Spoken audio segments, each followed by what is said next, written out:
Wala na naman akong tulog. Ilang oras na lang papasok na ako. Matutulog pa ba ako? O hindi na? Okay, sabi ng tadhana, di na daw. Nung 4th year college ako, nagkaroon kami nun ng schedule na MWF. So walang pasok sa Tuesday at Thursday. Kaya magdamagan ng laro sa gabi ng Monday at Wednesday. Dahil sa paglalaro ko ng sobra-sobra, inaabot na ako ng umaga. Hanggang sa maliligo na ako kasi kailangan kong pumasok. Tapos naalala ko pa habang nasa FX ako, sobrang aware ko sa paligid ko. Isang busina lang nagugulat na ako. Kahit alam kong madaming bubusina, nakakagulat pa rin. Wala pa naman akong idea na itong walang tulog pala ang dahilan kung bakit ako nagkakaganon. At ayun, hanggang sa umabot na nga yung pagpupuyat ko ng ilang linggo. Habang nasa FX ako, natatakot ako sa paligid. Pati yung mga pasahero na judge ko na, kasama yung driver. Lo, mukhang hold-upper to ah. Bakit parang lahat ng tao dito sa FX magkakakilala? Baka kikidnapin na ako ah. Baka magkakasabwat silang lahat. Taguro. Merong pasahero dito sa likod na mukhang naka-iPhone 20 Ultra Pro Max. Mukhang yayamanin. Mukhang malaki-laki yung allowance nito. Mamaya, pag mag-isa na lang to. Sige, mamaya Robin. Ge, kita na lang tayo mamaya, Taguro. Ganun yung mga nasa isip ko nun. Kaya nag-iisip ako ng paraan ko nun para maligtas yung buhay ko. At maiwasan yung planong pag-kidnap at pag-hold up sa akin. Hanggang sa binaba na kami sa terminal. Okay.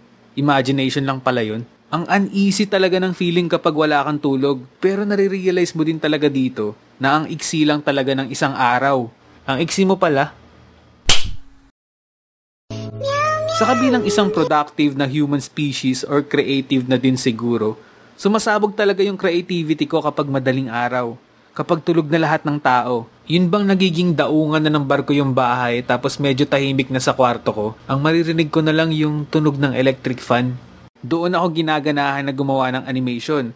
Katulad itong animation na to, maliban sa panahon ngayon. Explain ko mamaya. Sa tingin ko, karamihan din ng mga artist dyan nakaka-relate dito. Kasi ang sarap naman talaga mag-drawing ng walang mangiistorbo sa'yo, walang nag-aaway sa labas ng kwarto o bahay nyo. Binibigyan niya ako ng focus. Time sa sarili, saka 999% na productivity.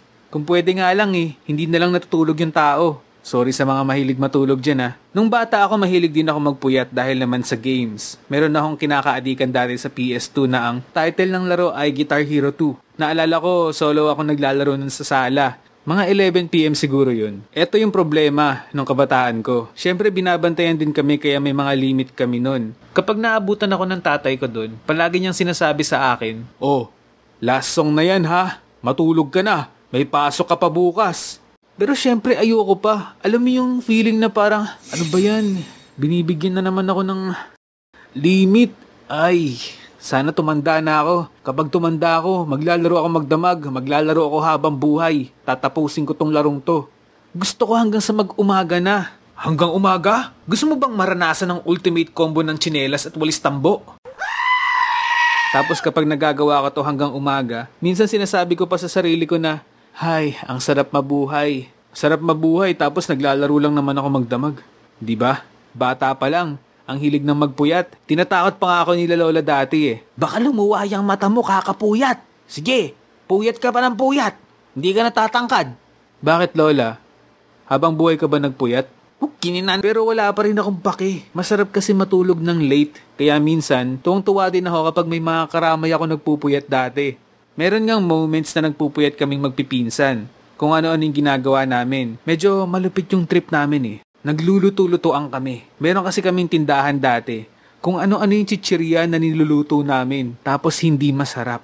Siyempre, kailangan namin tiisin na kainin. Kasi no choice kami. Luto namin yun Papagalitan kami kapag nagsayang kami ng pagkain. Puweh, ano ba tong luto natin? Sinabawang cracklings na may ketchup? Tangeks, luto yan ng puyat na Arkin. Sa kanong panahon na uso pa ang cable, sa mga late na oras pinapalabas yung mga gusto kong cartoon sa Cartoon Network. Kaya babad din ako nun sa TV. Solo ko din yung TV.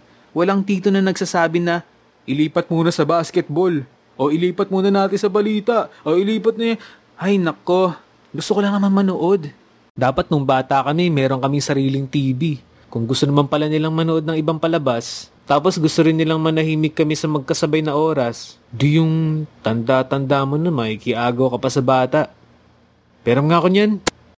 Critical hit! Anyways, me time talaga kapag nanonood ako ng Cartoon Network hanggang sa mag-close na yung channel nila. Pero ngayong matanda na ako, parang iba na yung pakiramdam kapag late na eh. Hinihila na ako ng kama. Yung 12 AM na pero may bumubulong na ng, "Arkin, tulog na." Tapos yung likod ko nagsasalita na din, parang gusto na magpadagan sa akin. Though mahilig pa rin ako maglaro ng late night ngayon kasi syempre tahimik at tulog ang mga alagang aso. Pero hindi ko na trip yung magtrabaho sa gabi or mag-animate kapag late night na. Masarap pa din humiga kapag clear yung utak ko. Kahit 3 AM or 4 AM na. Basta meron ding isang goal. Ayoko na ulit matulog ng may araw. At gusto ko na magising ng may araw. Kaya shoutout sa mga nagtatrabaho ng madaling araw dyan. Kasi grabe talaga yung epekto sa akin dati kapag nagpuyat ako. Tapos pag nakita ko na nandyan na yung araw, nagmamadali talaga ako matulog. Saka bagsak din yung emosyon ko. Ikaw ba? Late ka pa rin bang matulog dahil sa trabaho mo? O dahil trip mo lang? O dahil pinapanood mo si Arkin Animation? O dahil gumagawa ka ng mga pinapagawa ng professor mo o teacher mo na sobrang dami? Kwento rin kayo sa baba para palitan lang tayo ng kwento. Saka guys, sundin nyo din yung sinasabi ng mga doktor. Di ba, Dok? Na ano? Yung masama magpuyat. Huwag magpupuyat. Matulog ng maaga, 8 hours, di ba? Oo. Pero lagi kayong puyat. Yun lang, bye.